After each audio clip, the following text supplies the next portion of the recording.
This is me with Vietnam's most dangerous gang boss, Hai Ban. Have you ever killed someone? Yeah. And for the next 50 hours, I've been given exclusive access into his dark, criminal underworld. I have faced the penalty, but I've never been scared of it. From the most brutal gang street wars to the most terrifying secrets of his life behind bars. This is his prison diaries from 1985. This will be a crazy 50 hours. And the timer starts right now. So I'm on my way to try and find one of Vietnam's most infamous and dangerous gangsters. A man who spent 31 years of his life in prison. The only problem is, I have no idea where to find him. Coincidentally, I arrived to Vietnam on their Independence Day. It's a day that marks their strength, their resilience, and the unity of a nation that has endured so much. Yet, it's also a day when the darker side of society might be more active. And by immersing myself into the festivities, I hope to gain more knowledge of Mr. Hai Ban's whereabouts. Hello, my friend. Yeah, how are you? Yeah, Xin chào. You know Hai Ban? Hai Ban. You know where I can find him? I don't know your address. As I walked around and talked to people, I quickly started to learn more about Mr. Hai Ban's brutal history, which contrasted heavily with the celebrations that were unfolding in front of me. Reading about him in the news, it was obvious that his dangerous reputation preceded him and made him a legend in the criminal world. But not wanting to trust the garbage mainstream media, I decided to continue my search. I need to go find Hai Ban. Hai Ban. You know Hai Ban? Hai Ban. What's up? Everyone knows him here? Everyone know? He's very famous. Stranger. So I've noticed that people seem shocked when I tell them that I'm looking for Hai Ban. A lot of them seem to know a lot about his criminal past, but not so much about his current life. And even though some of them seem to know where I might be able to find him, they also seemed a little bit reluctant to get involved. At this point in my search, I almost gave up. I travelled all the way to Vietnam to meet this man, but I was getting nowhere in finding him. But as word of my search spread around, it became clear to me that Mr. Hai Ban had found me before I had the chance to find him. Luckily for me though, he promised to do an interview where he will reveal all the dark secrets about his past, including why he spent 31 years of his life in prison, and if he had ever someone. He also promised to share some never seen before prison diaries and photos dating all the way back to 1985. And it was at this point that the dangerous reality of the situation hit me. So I've traveled all the way to Vietnam to come and meet Hai Ban. And now that he wants to meet, all I can think about is not to myself. I think I need to get some Vietnamese courage. Luckily for me though, I found just the place that I was looking for. What is this? Peace pipe? Bazooka. Bazooka? Thuốc Lào. What is this? Thuốc Lào. Thuốc Lao? Thuốc Lào. It's cleaning it with this type of feather. It's got a lot of oil on it. I guess that's the tobacco. Lunga, okay. Không điếu này. Ah, okay. So he cleans it with the pigeon feather.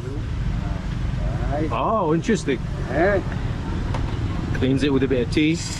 Đấy, bây giờ đúng này. Đúng bài của thuốc Lào đây. You smoke every day? Wow. Every day, yeah? Okay. A lot of things that get lost in translations, but I think my man hits this every day.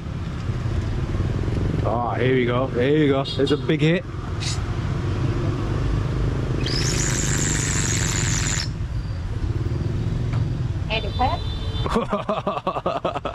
At this point, I had no options, and I really needed to get stuck in.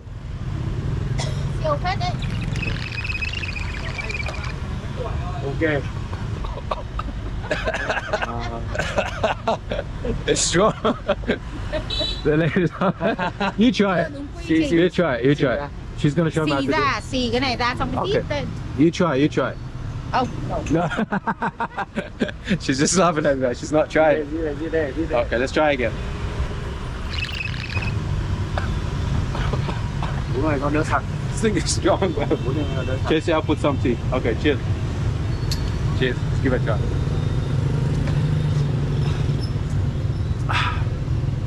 It's nice. I guess this is exactly the type of Vietnamese courage that I needed for going to go ahead and meet Hai Ban. Oh, look at this. Oh, look at this. I look like Super Mario. It's nice. 50.000. How much? 50.000. 50? 50%. Okay, I will take one. Thấy không? I love it. This one. Lấy chưa? Vietnam. Việt Nam. Look at that. I hope that sticker will stay on. It's already falling off. Good? Happy? Okay, it's 50. Đây, ra đây, ra I đây. have 500 here. You can keep the change for you. Okay? Come on. Thank you. Xin chào. How are you? Hello, baby. Xin chào. How are you?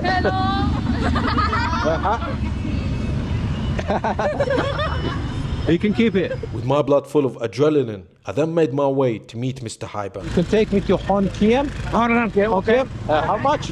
How much? 50? 50,000? 10,000. 10,000? Okay. All right. Let's go. Oh yeah. Riding to Mr. Hyban, I was overwhelmed by emotion. I was scared, excited, and numb all at the same time. Man, this guy's like Michael Schumacher. Wow. Look at this. This man's giving me a really nice tour of Vietnam. Honestly, I'm really liking it. And he's only charging me about $2 for a 20-minute ride. I'm definitely gonna have to tip him. Ah man, look at this. It's getting busier and busier as we go closer to the old quarters of Hanoi. I was feeling so nervous that I even started speaking Thai in Vietnam. Okay, come. Okay. Looks like I made it to roughly where I'm gonna be meeting Mr. Hyban. Pick up. Okay. Come on. Thank you, sir. Wow, my hairline is fucked up. It's fucked up, right? Oh. Yeah, exactly. So it's 500,000. Okay. Okay. Okay. So you can keep it. Okay, Okay. okay, You can keep it. Okay. Okay. Okay. You did a very good job. Okay, okay. Okay. Come on. Cảm ơn, cảm ơn. At this point, there was no going back, and it was time to meet the former gang boss. Shit. I see a blacked out Audi, so I'm guessing that is the former gangster.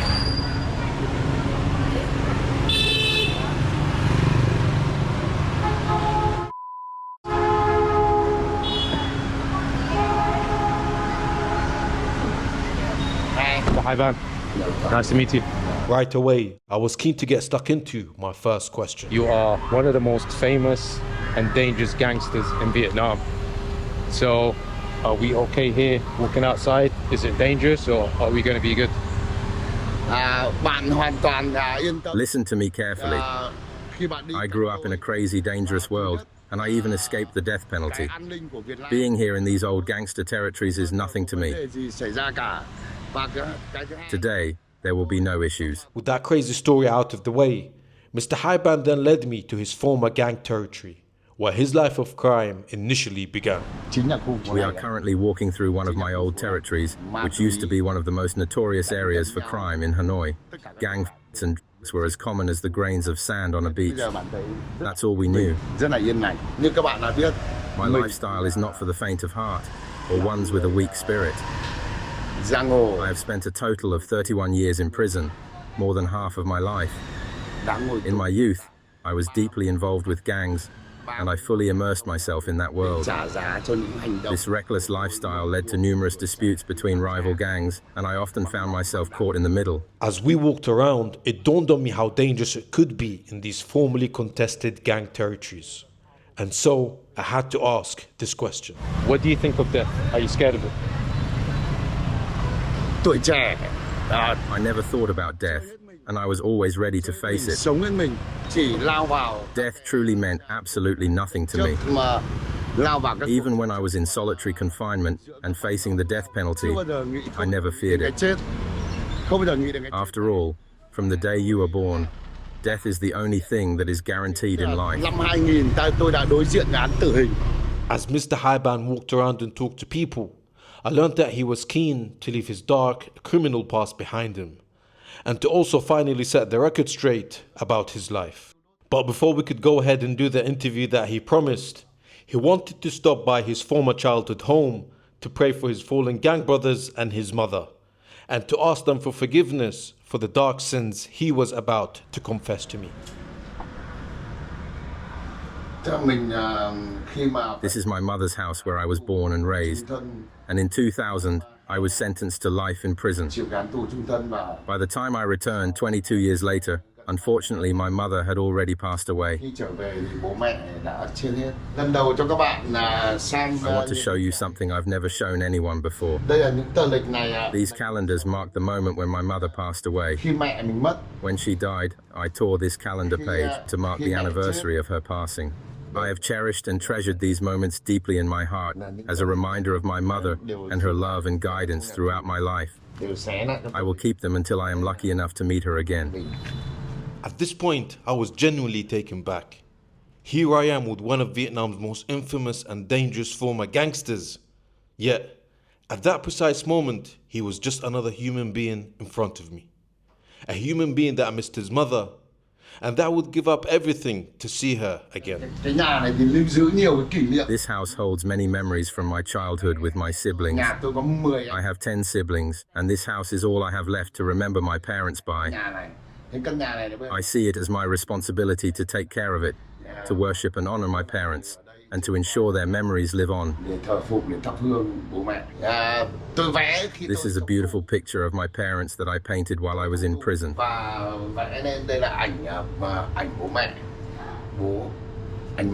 And this is my beloved sister. My sister has also passed away. These are my Buddhist sutras that I have kept since my troubled days. They offered the only glimmer of hope in my dark life. Whenever I managed to get a magazine or an image of Buddha, I always cut it carefully and kept it. I used to sit down, look at them and find solace. They brought peace to the wars raging inside my mind. We then headed out of his childhood home, ready to do the interview. But first, Mr. Haiban wanted to show me his former gang tattoos, as they served as a vital map of his troubled past. Every tattoo etched into the flesh is a mark of power, a declaration of rank, and a demand for respect that must be acknowledged by everyone. This eagle is no ordinary ink. It's a badge of the elite, a symbol reserved for the big bosses of the gang. It serves as a status of a person who has navigated the complexities of life outside of the norm. But make no mistake, before getting it, it must be approved by all of the other bosses. Defy that law, and you won't just lose your honor, you'll lose your life. I have many other tattoos. In the past, I had tattoos of women as well as designs that represent toughness, resilience, and brutality. But after I returned to prison, I decided to cover them with Buddhist tattoos so that I can move on from that dark part of my life. I only kept one tattoo from my darkest days, a mark I etched into my own skin. The words, "Fucking life." I found a metal pin, sharpened it to a point, and burned rubber to make the ink. I inked it in 2000, the year I tried to leave the shadows behind. But the life I led didn't let go so easily. Darker forces dragged me back, forcing me to commit murder. That moment of lapsed judgment made me face the death penalty. This tattoo isn't just ink, it's a scar, a reminder of the battle between the life I wanted and the one I couldn't escape. This phrase means born to be a leader and living as a leader. This reflects a very reckless attitude of my youth. This one here is actually a Buddhist symbol. In the West, it means completely different, but here, of course, we are on the other side of the world. While many leaders have the eagle tattoo, mine's the biggest. I am the big boss. Of course, you're the big boss. I have no doubt. We then made our way to do the sit-down interview. Mr. Haiban promised that he will answer anything that I will ask him, and believe you me, I had some very tough questions in store for him. But first, I was keen to learn more about how his life of crime initially began. What made you really join in the first place? I grew up in Hanoi during the harsh 1980s, a time when the city was gripped by the criminal underworld. Like many, I grew up poor, and life on the streets was the only way to survive. Things quickly spiraled out of control, and when I was around 17 years old, I found myself fully immersed in the criminal world. Later on, as I grew to become widely known in the notorious gang world, I made the move to Saigon, a city teeming with crime and opportunity. There, my involvement and influence over the gangs grew significantly stronger. We controlled a vast empire, including nightclubs, hotels, casinos, and restaurants, all of which belonged to and were controlled by our gangs. I then continued to grow in the ranks and became a major boss, second only to Nam Cam. Eventually, though, we grew too big and attracted the attention of the authorities. That's when we were charged with 32 offenses, and several hundred of my brothers were arrested. Can you tell me how long you spent in prison in total? I went to prison when I was very young, starting at the age of 17. I have been to prison 4 times and spent a total of 31 years behind bars. At this point, I really wanted to ask him a certain question that I read about him in the news. But clearly, my nervousness was starting to show.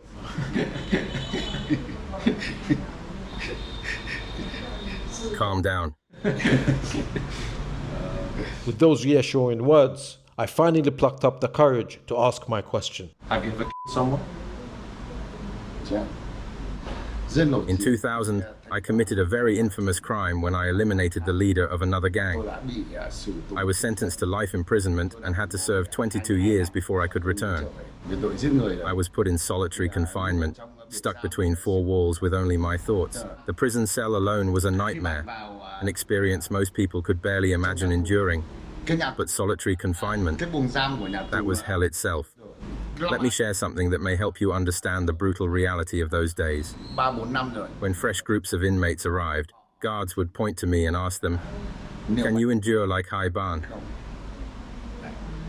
My name became synonymous with resilience, a living example of the human capacity for suffering. I tell you this not to boast, but to offer a glimpse into the depths of what I endured. I used to sit there and ask myself, why didn't I live better? Why didn't I choose a different path? The path I chose led me to lose all of my youth. The feeling of regret was, and still is, very intense. Listening to Mr. Haiban recount his story, the pain in his voice was undeniable. And seeing his teary eyes, it was clear to me that he constantly carries a heavy burden of regret of what happened on that fateful day. And so, I had to ask this question. Do you have any regrets in your life? Yes. There is indeed a significant amount of regret, especially in 2000 when I was arrested for the last time on that charge. When I realized that I was given the death penalty, I felt an immense sense of joy and relief. I accepted it as the price I had to pay for the consequences of my actions throughout my life. It is precisely through these experiences and learning from them that I have come to understand that life is about making conscious choices to live better and improve oneself. In my 31 years of incarceration, I have endured the deep sorrow of losing my father, my mother, and all my closest relatives. These are losses I can never recover from, and they weigh heavily on my heart every single day. But the worst regret of all was knowing that I had caused my parents and family to suffer. It still burns me to this day. And now Mr. Hai is actually going to go ahead and share some of his old prison diaries. A lot of this has not ever been seen before in public. Every chance I got, I collected old newspapers. I found a photo of myself with Vietnam's most feared Mafia gangsters, including Nam Cam, Hung Phin Hon, and Long Tay. I wasn't able to keep the whole newspaper. I just tore a piece to keep as a memory of my dark past over the years. Today, I also want to share something that I have never shared before. It is an old letter I wrote on June 1st, 1985. At that time, I had just turned 18 years old. I was in prison for the first time for the crime of petty theft. Life quickly spiraled out of control after that. Wow. So this is one of his old prison diaries, and this is written in 1985. This piece of paper is older than I am. This is my most precious memory, a letter I wrote in 2003. For the first time ever, I would like to share it with you, Ali. Hello, dear. I'm sure by now you have heard the news about me through the recent trial days. Của con qua The judge has finally made a ruling on my case. khi mà bác ra xử. Con I have been pardoned from the death penalty. I have been granted clemency by the court and the prosecutor's office. I will hopefully be able to return to you and my child in due time. đúng như các cán bộ điều tra đã nói, con vẫn khỏe. Mum, I am so sorry for everything. Vì con Everyone has suffered too much because of me. chân của mẹ. How is your leg, Mum?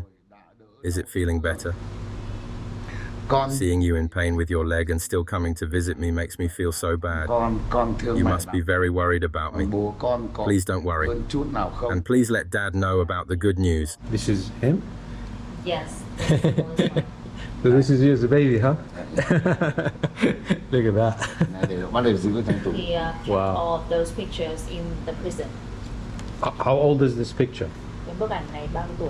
À, It is 57 years old. Let me give it back to you. thì có sự In prison, it was not all about pain and đấy suffering. thì We had to make the best of things, finding small comforts wherever we could. tạo ra niềm vui của họ.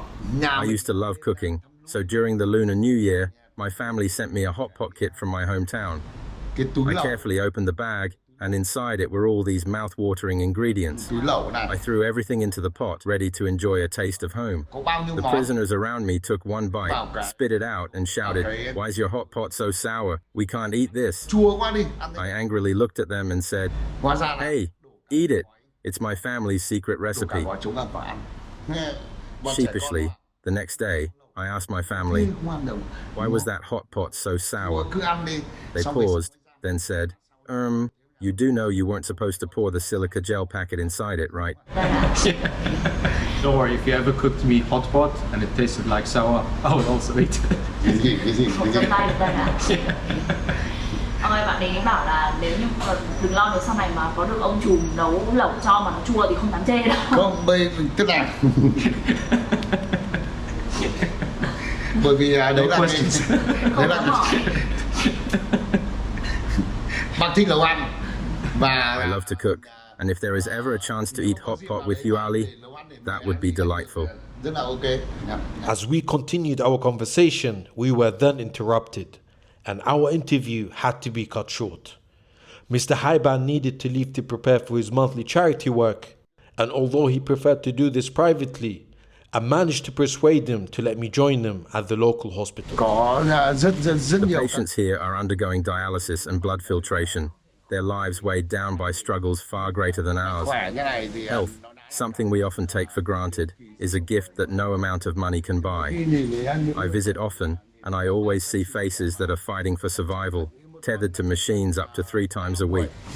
Their bodies are frail, their limbs are damaged, and their faces speak of a silent, unrelenting defeat. My only purpose is to help, even in the smallest ways, bạn đã thấy to khổ offer support without expecting anything in return. như vậy. God has spared my life, and I feel a deep obligation to repay that gift in whatever way I can. Since there's a lot of sick people in this hospital, we're going to go ahead and mask up just to make sure we don't pass them any diseases. And also, out of respect for these people, I'm going to go ahead and blur all their faces as well. Có sữa và bánh trung thu. Khi mà đi từ thiện này có Coming here as often as I do leaves me with heartbreak. các cái câu chuyện rất là đáng thương. Last month, the hospital requested 100 care packages. Xin mình I went home and prepared them and delivered them, tôi chuẩn bị only to return the next day and see some left behind. phát thì thế này Confused and frustrated, I asked why they weren't distributed. mấy phần quà này thì Their answer crushed me. They said, thế nhá, "We handed them out as soon as we received them, but some of the patients, well, they didn't make it through the nó night." là một cái thế là The realization that they never got to feel even a small moment of relief was truly devastating. theo tôi thì tức là Actually, a lot of the serious diseases and a lot of the long-term life-threatening conditions are not covered by the government. A lot of them are kind of done through insurances, and obviously a lot of those people don't actually have any insurance as well.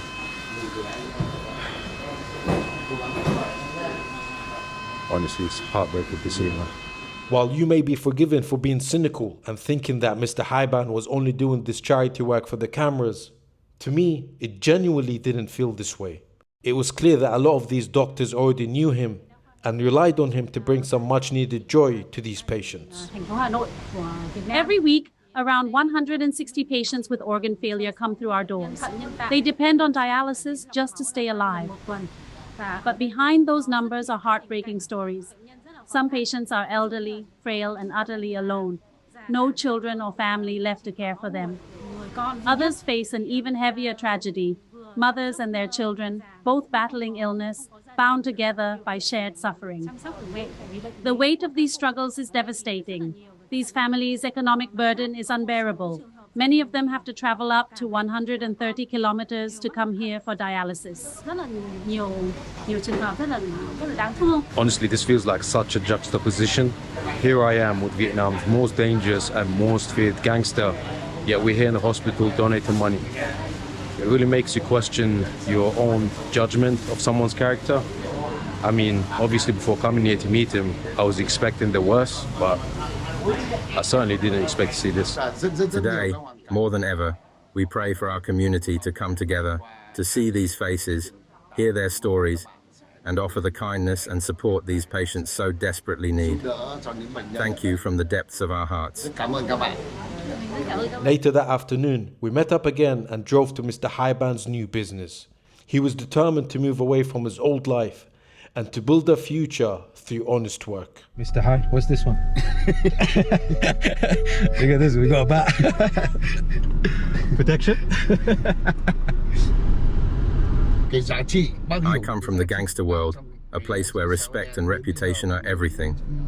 Because of this, I rarely share my story with anyone. Over the years, countless newspapers have asked me for interviews, but I've always turned them down. But today, I've decided to share my story with you, Ali, because I genuinely respect you. You've come a long way to find me, enduring a journey that must have been grueling, full of challenges and uncertainties. I wanted to tell you everything, my experiences, the lessons I've learned, and the hard-won wisdom I've gained from navigating this dangerous and unforgiving world. We then continued to drive towards Mr. Haiban's new business. But before arriving, he wanted to share this funny story. Let me tell you a funny story. I often stay away from cameras. Even here in Vietnam, most people have no idea what I look like. Sometimes people come to my door, threatening me by saying they'll call Mr. Haiban on me. The best part? They don't realize that I am Haiban. You should see their faces when they realize it is me.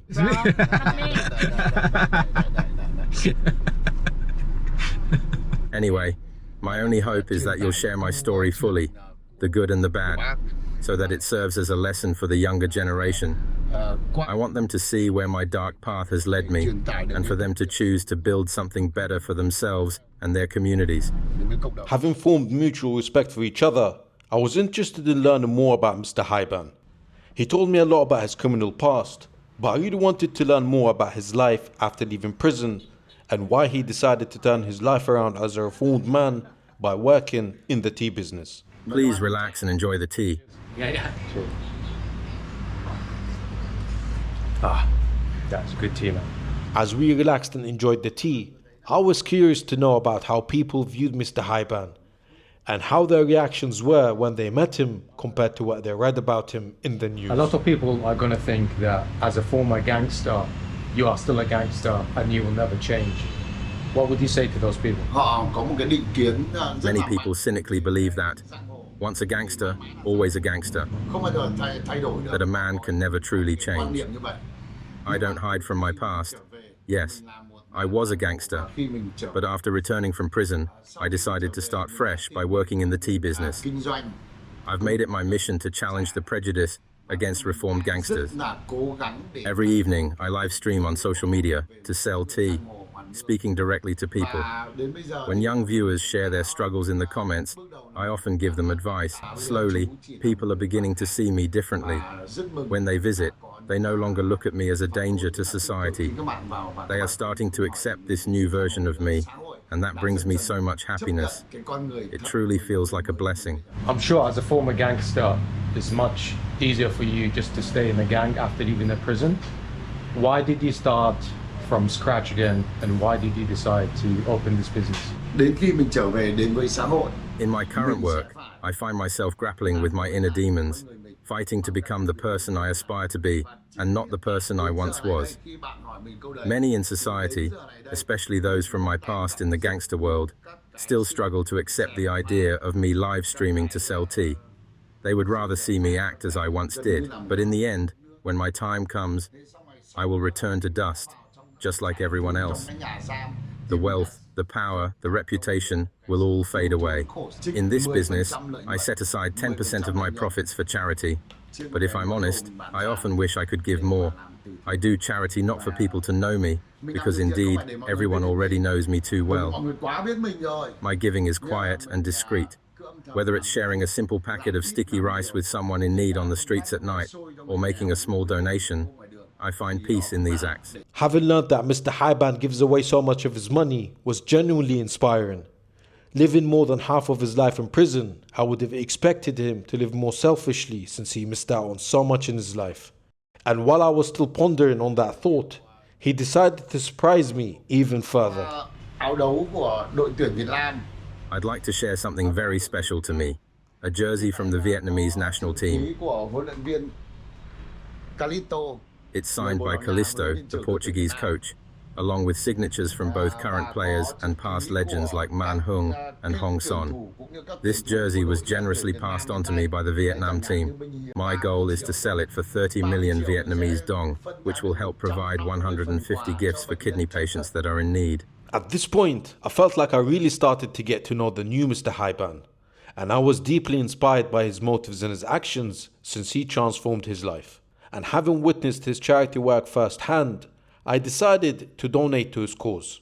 But his reaction really shocked me. If it's okay with you as well, I would love to donate to your charity. I think you can help out a lot more people than with that money just sitting in my bank. So if it's okay with you, I have $1,000 here. Please donate it and use it for charity. Thank you, Ali. I really appreciate your help. This money will help a lot of people, and it will go very far to support the community. I promise you, Ali, all this money will be used to help the patients at the hospital. Having spent so much time with Mr. Haiban learning about his criminal past, I really wanted to get to know him more as a person, not as a former gangster, and certainly not as the man in the headlines. So we headed to a bar in the heart of Hanoi to meet up with his friends. This place was once known as the Golden Triangle, a dangerous and chaotic area, but now it's transformed into a peaceful hub where people gather to eat, drink, and enjoy the bars.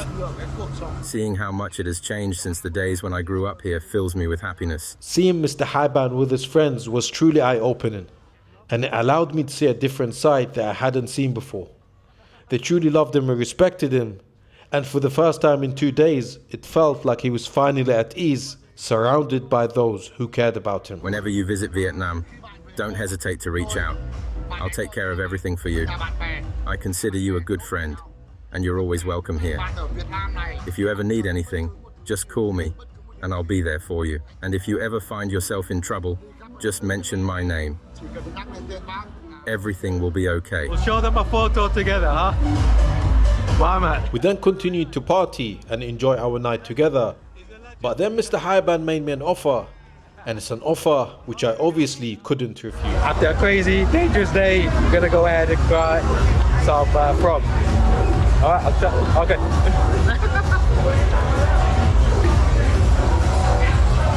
Good. It's very good. As our night was drawing to a close, I began to reflect on the events of the last 50 hours. I started my journey with a sense of fear in search of Vietnam's most dangerous former gangster, but I was leaving with a sense of respect instead. 50 hours ago, I didn't even know this man, yet he welcomed me into his home and shared some of the most painful and regretful stories of his life. And yes, as a reformed gangster, his dark past will always be part of him, but it's also one that he clearly learned from and one which he deeply regrets. To me, his story is a testament that it's never too late to change course and reclaim the life that we once lost. And with that, I wanted to leave you with these words. The greatest glory in living lies not in never falling, but rising every time we fall. I sincerely hope this will be a lasting friendship.